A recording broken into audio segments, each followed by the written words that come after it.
അപ്പോൾ നമ്മൾ എന്താണ് ഇന്ന് ചെയ്യാൻ പോകുന്നതെന്ന് വെച്ച് കഴിഞ്ഞാൽ നമ്മൾ കുറേ നാളായിട്ട് ഡിലേ ആയിക്കൊണ്ടിരിക്കുകയായിരുന്നു നമ്മുടെ സ്പോട്ടഡ് ക്യാറ്റ് ഫിഷുകളുടെ വാട്ടർ ചേഞ്ച്. നമ്മുടെ ആൽബിനോ ക്യാറ്റ് ഫിഷുകളുടെ വാട്ടർ ചേഞ്ച് കുറച്ച് നാൾ മുമ്പ് നമ്മൾ ചെയ്തിട്ടുണ്ടായിരുന്നു. പക്ഷേ ആൽബിനോ ക്യാറ്റ് ഫിഷുകളുടെ ടബിലെ വെള്ളവും നന്നായിട്ട് മോശമായിട്ടുണ്ട്. അപ്പോൾ നമ്മളത് ഓൾറെഡി മാറ്റിയിട്ടുണ്ട്. 2 ടബ്ബാണ് നമുക്ക് ആൽബിനോ ക്യാറ്റ് ഫിഷുകൾക്ക് ഉള്ളത്. അപ്പോൾ അത് രണ്ടും നമ്മൾ മാറ്റിയിട്ടുണ്ട്. ഈ കാണുന്ന ഒരു ടബ്ബും തൊട്ടപ്പുറത്ത് വേറൊരു ടബ്ബും കൂടി ഉണ്ട്. അപ്പോൾ അതിൽ നമ്മൾ വാട്ടർ ചേഞ്ച് ചെയ്ത് ഭാഗം മാത്രം വെള്ളം നിറച്ച് ഇപ്പോൾ ഇട്ടിട്ടുണ്ട്. നമ്മൾ ഏറ്റവും അവസാനമാണ് ഫുള്ളായിട്ട് നിറച്ച് ടോപ്പപ്പ് ചെയ്യുന്നത്. ഈ ടബിലും ആയിട്ടാണ് നമ്മുടെ 6 ആൽബിനോ ക്യാറ്റ് ഫിഷുകൾക്ക് എടുക്കുന്നത്. അത് നമ്മൾ ഓൾറെഡി ചേഞ്ച് ചെയ്തിട്ടുണ്ട്. ജസ്റ്റ് ടോപ്പപ്പ് ചെയ്താൽ മാത്രം മതി. ഇനി നമുക്ക് ചെയ്യാനായിട്ട് ബാക്കിയുള്ളത് നമ്മുടെ 4 ടബ്ബുകളാണ്. സ്പോട്ടഡ് ക്യാറ്റ് ഫിഷുകൾക്ക് എടുക്കുന്ന 4 ടബ്ബുകളാണ്. അപ്പോൾ അതാണ് നമ്മുടെ ഇന്നത്തെ മെയിൻ വീഡിയോ എന്ന് പറയുന്നത്. സ്പോട്ടഡ് ക്യാറ്റ് ഫിഷുകളുടെ വാട്ടർ ചേഞ്ച് ആണ്. ഈ കാണുന്ന 2 ടബ്ബുകളും പിന്നെ അതിന് തൊട്ട് പുറകിലുള്ള 2 ടബ്ബുകളുമാണ് നമുക്ക് സ്പോട്ടഡ് ക്യാറ്റ് ഫിഷുകൾക്കായിട്ട് വാട്ടർ ചേഞ്ച് ചെയ്യേണ്ടത്.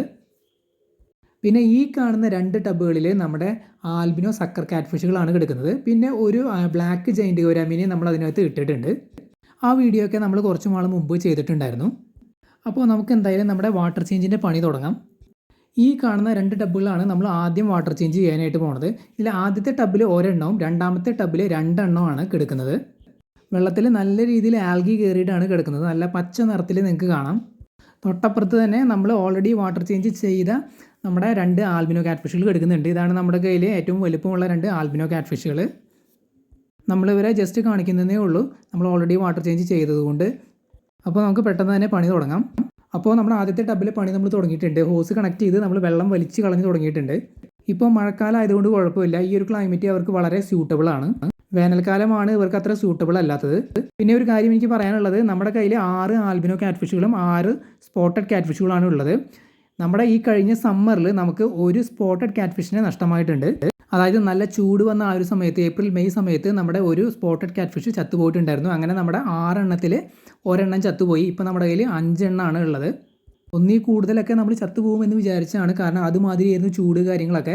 വെള്ളമൊക്കെ പെട്ടെന്നായിരുന്നു ടബിൽ പറ്റിക്കൊണ്ടിരുന്നത്. ഒരു ദിവസം കൊണ്ടൊക്കെ 1 ഇഞ്ചൊക്കെ വെള്ളം താഴ്ന്നു പോകുന്നത് നമ്മൾ കണ്ടിട്ടുണ്ടായിരുന്നു. നമ്മൾ എന്നിട്ട് കണ്ടിന്യൂസ് ആയിട്ട് വെള്ളം ടബുകളിലൊക്കെ ടോപ്പപ്പ് ചെയ്ത് കൊടുക്കുകയായിരുന്നു.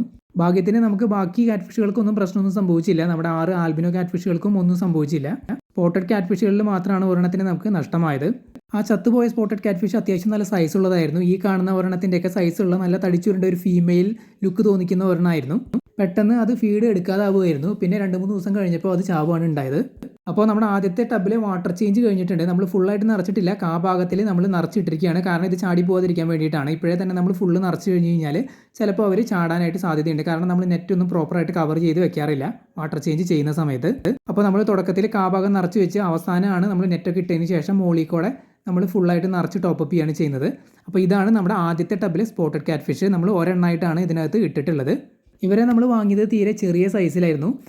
അതായത് പെറ്റ് ഷോപ്പിൽ നിന്നൊക്കെ നമുക്കൊരു പീസിന് 40 രൂപയ്ക്ക് കിട്ടുന്ന ആ ഒരു ചെറിയ സൈസിലാണ് നമ്മൾ വാങ്ങിയത്. ആ ഒരു സൈസിലൊക്കെ നമ്മൾ ഈ ഒരു ടബിൽ കൊണ്ടിട്ട് കഴിഞ്ഞാൽ ഒരു 4 മാസത്തിനുള്ളിലൊക്കെ ഇത് പെട്ടെന്ന് തന്നെ ഒരു 4 ഇഞ്ച് 5 ഇഞ്ച് ഈവൻ 6 ഇഞ്ചിനടുത്ത് വരെയൊക്കെ ആവും. അതായത് ഒരു 4-5 മാസം കൊണ്ട് തന്നെ ഈ ഒരു 6 ഇഞ്ചിനടുത്താവും. പിന്നെ അവിടെ നിന്ന് അങ്ങോട്ട് ഈ ടബിലാണ് നമ്മൾ വളർത്തുന്നതെന്നുണ്ടെങ്കിൽ ഗ്രോത്ത് വളരെ സ്ലോ ആയിരിക്കും. കാരണം സ്പേസ് കുറവായതുകൊണ്ടാണ്. നമ്മൾ ഇതുവരെ ഒരു വലിയ സ്പേസിലേക്ക് ഇവരെ ട്രാൻസ്ഫർ ചെയ്തിട്ടില്ല. അതിൻ്റെ പണികൾ പതുക്കെ നടന്നുകൊണ്ടിരിക്കുകയാണ്. സൈസ് കൂടുന്നതിനനുസരിച്ച് നമ്മൾ പെട്ടെന്ന് തന്നെ ഇവരെ മാറ്റണം. ഇതാണ് നമ്മുടെ രണ്ടാമത്തെ ടബിൽ കിടക്കുന്ന 2 സ്പോട്ടഡ് ക്യാറ്റ് ഫിഷുകൾ. അപ്പോൾ ഇതിനകത്ത് നമ്മൾ ഭാഗം വെള്ളം തന്നെയാണ് നിറച്ചിട്ടുള്ളത്. ഇതിനകത്ത് നിങ്ങൾക്ക് കാണാം ഒരെണ്ണം അത്യാവശ്യം നല്ല സൈസ് ഉണ്ട്.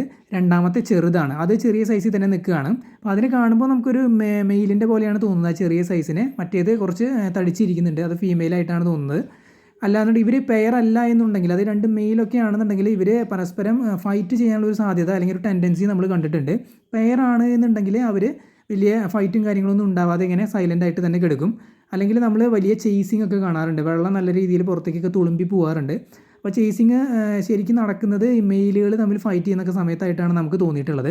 അപ്പോൾ അങ്ങനെ തോന്നിയത് കൊണ്ടാണ് നമ്മൾ ചില ടബ്ബുകളിൽ നിങ്ങൾക്ക് കഴിഞ്ഞ ടബ്ബിൽ നമ്മൾ ചെയ്തപ്പോൾ അതിനകത്ത് ഒറ്റയ്ക്കാണ് നമ്മൾ ഇട്ടിട്ടുള്ളത്. കാരണം നമ്മൾ സെപ്പറേറ്റ് ചെയ്ത് ഇട്ടിട്ടുള്ളതാണ് ഇവർ അഗ്രസീവ് ആവുന്നത് കണ്ടിട്ട്. അപ്പോൾ ഇത് 2 എണ്ണമാണ് നമ്മുടെ രണ്ടാമത്തെ ടബ്ബിൽ കിടക്കുന്നത്. ഒരെണ്ണം വലുതാണ്, പക്ഷേ ഒരെണ്ണം ചെറുതാണ്. എപ്പോഴും നമ്മൾ ഒരേ സൈസിലുള്ളതിനെ ഒരുമിച്ച് ഇടുന്നതാണ് നല്ലത്. അങ്ങനെയാണെന്നുണ്ടെങ്കിൽ ഏകദേശം ഒരേ സൈസിൽ തന്നെ അവർ വലുതാവും. പക്ഷേ ഒരു വലുതും ചെറുതുമായിട്ട് നമ്മൾ ഇട്ട് കഴിഞ്ഞാൽ ചെറുത് എപ്പോഴും ചെറിയ സൈസിൽ തന്നെ കിടക്കും. വലുതായിരിക്കും കൂടുതൽ ഫുഡൊക്കെ കഴിച്ച് വലുതാവുന്നത്.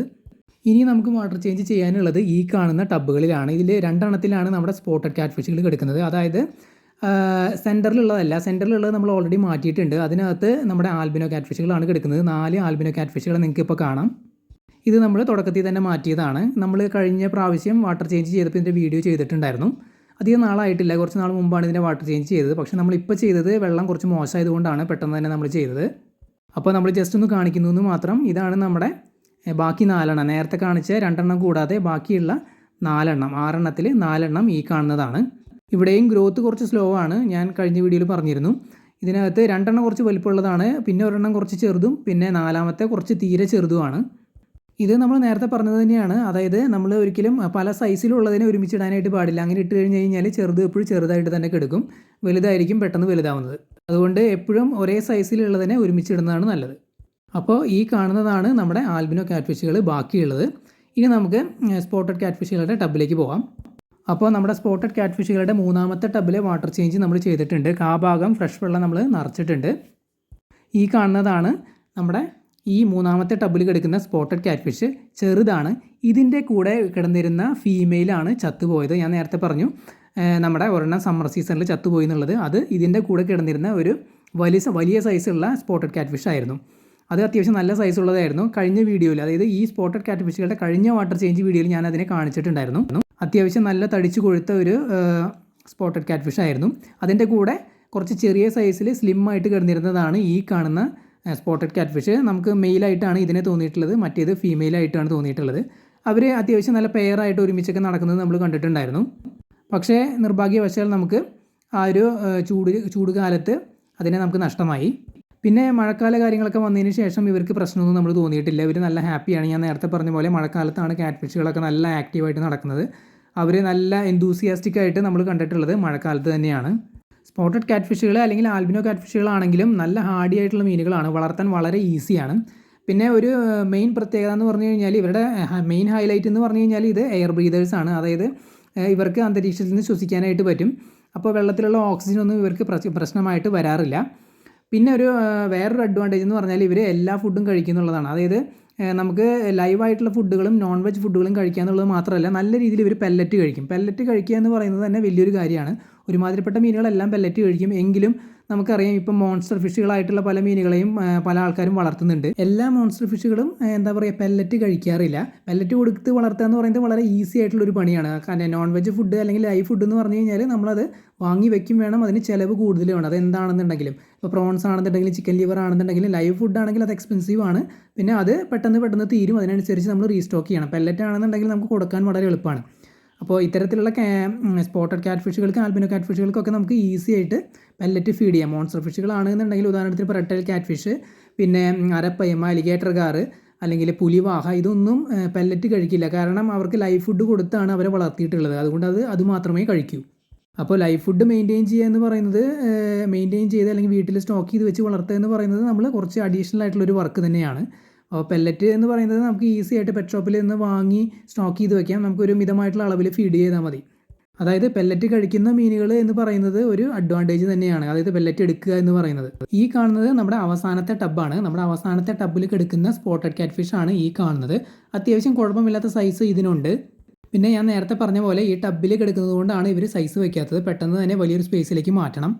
പിന്നെ സ്പോട്ടഡ് ക്യാറ്റ് ഫിഷുകളെ നമുക്ക് എല്ലാ പെറ്റ് ഷോപ്പുകളിൽ നിന്ന് അവൈലബിൾ ആയിട്ട് കിട്ടുന്നുണ്ട്. ഇപ്പോൾ എല്ലായിടത്തും അവൈലബിൾ ആണ്, ധാരാളമായിട്ട് തന്നെ സ്റ്റോക്ക് ചെയ്യുന്നുണ്ട്. അതുകൊണ്ട് തന്നെ ആർക്ക് വേണമെങ്കിലും വാങ്ങി വളർത്താം. തുടക്കക്കാർക്കൊക്കെ വളരെ ഈസി ആയിട്ട് വളർത്താൻ പറ്റിയ മീനാണ് ഈ സ്പോട്ടഡ് ക്യാറ്റ് ഫിഷ്, അതുപോലെ തന്നെ ആൽബിനോ ക്യാറ്റ് ഫിഷുകൾ. പിന്നെ ഞാൻ നേരത്തെ പറഞ്ഞ പോലെ വളർത്താൻ വളരെ ഈസിയാണ്. ഓക്സിജൻ്റെ കാര്യമൊന്നും പ്രശ്നമായിട്ട് വരുന്നില്ല. വെള്ളം കുറച്ചൊക്കെ മോശമായാലും പ്രശ്നമൊന്നുമില്ല. പക്ഷേ നമ്മൾ കറക്റ്റായിട്ട് നോക്കി തീരെ മോശമാവുന്ന സമയത്ത് നമ്മൾ വാട്ടർ ചേഞ്ച് കൊടുക്കുക. അതുപോലെ തന്നെ ഞാൻ പറഞ്ഞു, പെല്ലറ്റാണ് നിങ്ങൾ കൊടുക്കാൻ ഉദ്ദേശിക്കണമെന്നുണ്ടെങ്കിൽ പെറ്റ് ഷോപ്പിൽ ധാരാളമായിട്ട് പെല്ലറ്റ് ഫുഡ് അവൈലബിൾ ആണ്. അത് വീട്ടിൽ സ്റ്റോക്ക് ചെയ്ത് വെക്കുക. നമുക്ക് ഈസി ആയിട്ട് തന്നെ ഫീഡ് ചെയ്ത് വളർത്താം. റെട്ടൈൽ ക്യാറ്റ് ഫിഷ്, അതുപോലെ തന്നെ പുലിവാഹ, ഇതിനൊക്കെ നമുക്ക് വാങ്ങി വളർത്തണമെന്ന് ആഗ്രഹം ഉണ്ടായിരുന്നു. അതുപോലെ തന്നെ നമ്മൾ ഇതിൻ്റെയൊക്കെ സ്റ്റോക്ക് കണ്ടതാണ് പല പെറ്റ് ഷോപ്പുകളിലും. വലിയ റേറ്റ് ഒന്നും വരുന്നില്ല. റെട്ടൈൽ ക്യാറ്റ് ഫിഷിന് ഒരു പീസിന് 150 രൂപയാണ് വരുന്നത്. അതുപോലെ തന്നെ തീരെ ചെറിയൊരു പീസിന് വരുന്നത് 150 രൂപയാണ്. പിന്നെ പുലിവാഹയും നമ്മൾ കണ്ടിരുന്നു കേട്ടോ ഒരു പെറ്റ് ഷോപ്പിൽ. അത്യാവശ്യം നല്ല സൈസ് ഉള്ളതാണ്. അതായത് നല്ല സൈസ് എന്ന് പറഞ്ഞു കഴിഞ്ഞാൽ ഏകദേശം ഒരു 6 ഇഞ്ചിന് മേലെ സൈസുള്ള നല്ല വണ്ണമുള്ള പുലിവാഹയായിരുന്നു. അതിനവർ റേറ്റ് പറഞ്ഞത് ഒരു പീസിന് 150 രൂപയായിരുന്നു. എനിക്ക് വാങ്ങണമെന്നുണ്ടായിരുന്നു. പക്ഷേ ഈ പറഞ്ഞ പോലെ നമുക്ക് നോൺ വെജ് ആയിട്ടുള്ള ഫുഡുകൾ അല്ലെങ്കിൽ ലൈവ് ഫുഡ് കൊടുക്കണമെന്നുള്ളത് കൊണ്ട് നമ്മൾ ജസ്റ്റ് മേടിക്കാതിരുന്നതാണ്. അതുപോലെ തന്നെ റെട്ടൈൽ ക്യാറ്റ് ഫിഷ് നമ്മൾ ഈ ഒരു കാരണം കൊണ്ട് തന്നെ മേടിക്കാതിരുന്നതാണ്. കാരണം പെല്ലറ്റ് കാര്യങ്ങളൊന്നും ഫീഡ് ചെയ്യാനായിട്ട് സാധിക്കില്ല. നമുക്ക് അവർക്ക് നോൺ വെജ് ആയിട്ടുള്ള എന്തെങ്കിലും ഫുഡ് തന്നെ കൊടുക്കണം, അല്ലെങ്കിൽ ലൈവ് ഫുഡ് കൊടുക്കണം. ഇങ്ങനെയാണ് നമ്മൾ ഏറ്റവും അവസാനം ചെയ്യുന്നത്. ടബ്ബെല്ലാം നെറ്റ് വെച്ച് കവർ ചെയ്ത് നമ്മൾ എല്ലാ ടബിന് ചുറ്റും കയറ് വെച്ച് കെട്ടിയിട്ടുണ്ട്, ഇത് ചാടി പോകാതിരിക്കാൻ വേണ്ടിയിട്ട്. കാരണം ഇവർ നുഴഞ്ഞൊക്കെ പോവും. പിന്നെ നമ്മൾ ഓട് വെച്ച് വല ടൈറ്റ് ആക്കിയിട്ടുണ്ട്. അതിന് ശേഷമാണ് നമ്മൾ ഈ ഒരു ഭാഗം വെള്ളം പിന്നീട് ഫുള്ളായിട്ട് ടോപ്പപ്പ് ചെയ്ത് കൊടുക്കുന്നത്. എല്ലാ ടബ്ബുകളിലും നിങ്ങൾക്ക് കാണാം ഭാഗമാണ് വെള്ളമുള്ളത്. അത് പിന്നീട് നമ്മൾ ഫുള്ളായിട്ട് ടോപ്പപ്പ് ചെയ്ത് കൊടുക്കും ഇതുപോലെ.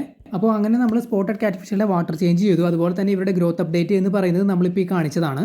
ഇവരെ പെട്ടെന്ന് തന്നെ നമുക്ക് വലിയൊരു സ്പേസിലേക്ക് മാറ്റണമെന്നുണ്ട്. ആൽബിനോ കാറ്റ്ഫിഷിലെ ടാങ്കിൻ്റെ വർക്ക് നമ്മൾ തുടങ്ങിയിട്ടുണ്ട്, പക്ഷേ കുറച്ച് സ്ലോ ആയിട്ടാണ് അത് പോകുന്നത്. അതിൻ്റെ പണി കഴിഞ്ഞാൽ ഉടൻ തന്നെ നമുക്ക് സ്പോട്ടഡ് കാറ്റ്ഫിഷിൻ്റെ ടാങ്ക് സെറ്റ് ചെയ്യാനാണ് നമ്മൾ പ്ലാൻ ചെയ്യുന്നത്. എന്നിട്ട് ഈ ടബ്ബുകളിലേക്ക് ചെറിയ ജൈൻറ്റ് ഗൗരാമികളെ അല്ലെങ്കിൽ നമ്മൾ ഇൻഡോർ വെച്ചിരിക്കുന്ന റെഡ് ക്ലോ ക്രേഫിഷുകളെ ഈ ടബിലേക്ക് മാറ്റണം എന്നൊക്കെ നമ്മൾ പ്ലാൻ ചെയ്യുന്നുണ്ട്. അപ്പോൾ നമ്മുടെ വീഡിയോ ഇവിടെ അവസാനിക്കുകയാണ്. നിങ്ങൾക്ക് എന്തെങ്കിലും ഡൗട്ടോ കാര്യങ്ങളോ ഉണ്ടെങ്കിൽ കമൻറ്റ് ചെയ്ത് ചോദിക്കാവുന്നതാണ്.